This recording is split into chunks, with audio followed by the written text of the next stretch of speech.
Paulo Mendes da Rocha. Paulo Mendes da Rocha nasceu em Vitória, Espírito Santo, em 1928. Arquiteto, urbanista e professor. Em 1954, forma-se na Faculdade de Arquitetura e Urbanismo da Universidade Presbiteriana Maxim, em São Paulo. Destaca-se muito cedo, aos 29 anos, ao vencer o concurso para o ginásio do Clube Atlético Paulistano, em 1958, obra que lhe vale o Grande Prêmio Presidência da República na Sexta Bienal Internacional de São Paulo, em 1961. Integra, a partir de então, o grupo que, com a liderança de Vila Nova Artigas, constitui a chamada Escola Paulistana na Arquitetura. Realiza entre 1960 e 1961 projetos de escola para a rede pública e ingressa como professor na Faculdade de Arquitetura e Urbanismo da Universidade de São Paulo, a USP. Datam desse período obras fundamentais, como a sede social do Jockey Club de Goiânia, em 1962, o edifício residencial Guaiambê e a própria residência, em 1964, no bairro do Butantã, ambos em São Paulo. Em 1980, como auxiliar de ensino, condição na qual permanece até tornar-se professor titular em 1998, quando é aposentado compulsoriamente por ter completado 70 anos de idade. Com os direitos profissionais cassados, vence, em 1969, em situação paradoxal, o concurso nacional para o Pavilhão do Brasil, em Osaka.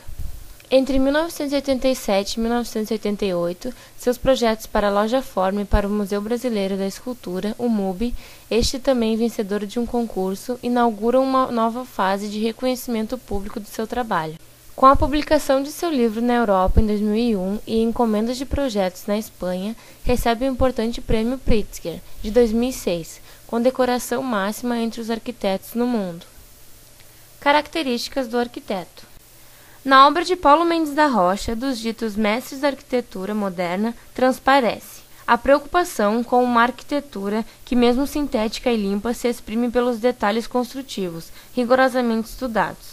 O concreto aparente, aliado aos grandes vãos nos quais a relação indivíduo-espaço é ora íntima e ora monumental. A arquitetura formalista, procurando denotar a funcionalidade. A busca de espaços supostamente incentivadores do convívio humano, dentro de um projeto de cidade e de sociedade. Dado que tal gesto é, supostamente, sempre confiante, as obras acabaram caracterizando por uma atitude rígida, certeira sobre o território. O arquiteto acredita que o domínio do sítio é um elemento fundamental na expressão do domínio e da integração do homem sobre e com a natureza. Segundo suas palavras, a primeira e primordial arquitetura é a geografia. Sua obra também é dita por alguns como caracterizada por um raciocínio de pórticos e planos. Em vários de seus projetos, a plena configuração espacial se dá através de um rápido jogo estrutural, promovido pelo domínio compositivo de elementos construtivos tradicionais, pilares e vigas, assim como paredes simples e lajes. Principais obras: 1957, Ginásio do Clube Atlético Paulistano, São Paulo. 1969, Pavilhão Brasileiro da Feira Internacional de Osaka, Japão. 1973, Estádio Serra Dourada, em Goiânia. 1975, Museu de Arte Contemporânea da USP, São Paulo. 1986, Museu Brasileiro da Escultura, MUB, São Paulo. 1987, Capela de São Pedro Apóstolo, Campo do Jordão. 1989 a 1990, Casa Gerace. 1988 a 1999, Reforma da Pinacoteca do Estado de São Paulo. 1996 a 1998, Reforma do Centro Cultural da Fiesp, em São Paulo. 1998, Edifício do Serviço Estadual Poupa Tempo, no bairro de Itaquera, em São Paulo. 2002, Projeto para uma cobertura sobre a Galeria Prestes Maia na Praça do Patriarca, em São Paulo. 2006, Intervenção e reforma da Estação da Luz, em São Paulo. 2008, novas instalações do Museu Nacional dos Coches, em Lisboa. 2010, início da construção do seu projeto Cais das Artes, localizado em Vitória, sua cidade natal. Casa Butantã. Na verdade, são duas casas gêmeas, com estrutura e planta praticamente iguais, projetadas para o próprio arquiteto e para sua irmã, em São Paulo. Localizadas lado a lado, cada residência é composta por um único pavimento elevado, correspondente à cota mais alta do terreno.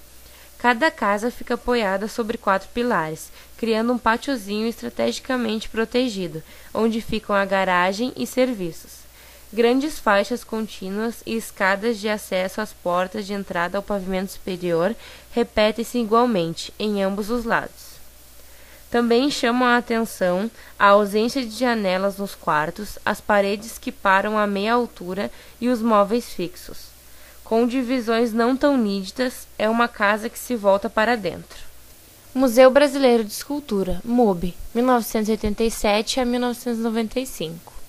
O MUB se situa no Jardim Europa, em São Paulo, e tem essa característica da forma espacial e de grandes vãos.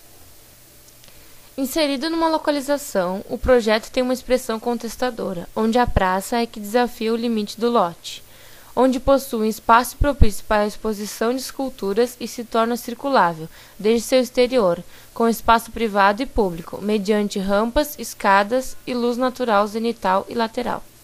Com um programa reduzido, foi permitido que a construção acontecesse sobretudo no subsolo do terreno, com elementos construídos no térreo, além do vazio da praça, dos espelhos d'água e os caminhos e escadas de aproximação do interior, é o grande pórtico de concreto aparente que delimita um marco, um monumento moderno e sintético, projetado e conseguido a partir do concreto pretendido, onde se corrige a imperfeição do tempo e também possibilita a confecção dos guarda-corpos metálicos, que lembram os guarda-corpos de Le Corbusier. A iluminação da praça é reinventada. Ao invés de pequenos e numerosos postes, o arquiteto trabalha com um único, alto e cenográfico, e que pode, com seus refletores, buscar diversos elementos espalhados pelo terreno. Casa Geraci. Esta casa foi projetada para a família do engenheiro Antônio Geraci. Localizada em São Paulo, a residência destaca-se por sua estrutura, formada por peças pré-fabricadas de concreto armado e protendido, formada por vigas, pilares e lajes. O volume superior da residência, onde o arquiteto desenvolveu o programa, está apoiado em pilares, uma marcante característica modernista, formando um vão de 15 metros. Neste espaço fica a garagem e a escada de acesso ao pavimento superior. Ainda no térreo, com livre circulação, temos a área de lazer, com churrasqueira, piscina e banheiro de apoio. Os espaços são fluidos e sem barreiras ou áreas de circulação que funcionem como obstáculos. Os quartos se comunicam diretamente com a sala, promovendo uma maior interação familiar. A sala de estar possui ampla abertura, porta de vidro e janelas que garantem farta iluminação natural e ventilação. Destaque para a abertura na laje de cobertura, que oferece mais luz aos ambientes, e o piso em ladrilho hidráulico colorido. No fim dos anos 80, começo dos 90, a Casa Geraci representou uma inovação na construção, a utilização do sistema de pré-moldados.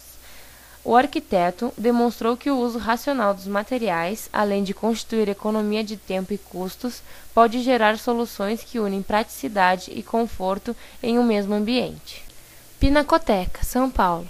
Entre 1994 e 1998, a Pinacoteca do Estado passou por uma grande reforma. No projeto, Mendes da Rocha optou por cobrir os vazios internos do edifício com clarabóias de aço e vidro laminado, e interligou os pátios laterais com passarelas metálicas. O edifício ganhou uma nova reserva técnica e sistemas adequados de climatização, controle e segurança. O primeiro passo foi dotar o edifício de uma infraestrutura mais funcional. Foram construídos um elevador para transporte de material e de público, novos sanitários, foram ampliadas áreas de depósito e acervo, laboratórios de restauro e biblioteca, e toda a rede elétrica foi adequada. A intervenção previu ainda a consolidação das estruturas em alvenaria que estavam desgastadas e a valorização dos elementos originais da arquitetura da construção. As estruturas transparentes também trouxeram luz natural para o interior do edifício. Um prédio mais acessível ao público, histórico e moderno ao mesmo tempo, foi o resultado do projeto. Museu das Minas e do Metal. O prédio histórico do século XIX, localizado na Praça da Liberdade, em Belo Horizonte, foi reformado e recebeu um novo programa de autoria dos arquitetos Paulo Mendes da Rocha e Pedro Mendes da Rocha.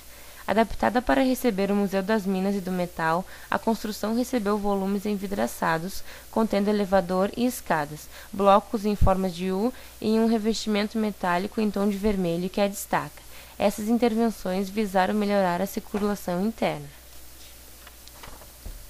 A interação entre o histórico e o contemporâneo se dá pelo diálogo entre a fachada clássica preservada e o vidro e metal utilizados na parte nova.